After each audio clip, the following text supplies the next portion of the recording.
ආරණ්‍ය, ශබීර්, මැතිව්, අරුණ. අම්මේ අපේ අවුරුදු 20ට යාළුවෝ ඔක්කොටම එන්න කියනවා. හැමෝම එන එකක් නෑ පුතේ. ඇයි? අවුරුදු කියන්නේ හැමෝගෙම දෙයක් නෙමෙයිනේ.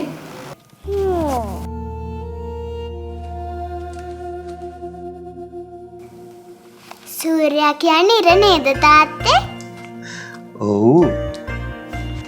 ඉර කාගේද? ඉර අපි හැමෝගෙමනේ පුතේ. ඉර අපි හැමෝගෙම නම් ඇයි ඉර මංගල්‍ය හැමෝගෙම දෙයක් වෙන්නේ නැත්තේ?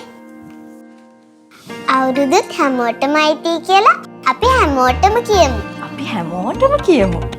වෙනසක් නැති බැඳීමකින් ඉර හැමෝටම එළිය දෙනසේ සියලු බෙදීම් බැඳීම් කරවන සුබ අලුත් අවුරුද්දක් වේවා. HNB ෆයිනෑන්ස් අපේ අලුත් අවුරුදු පැතුමයි.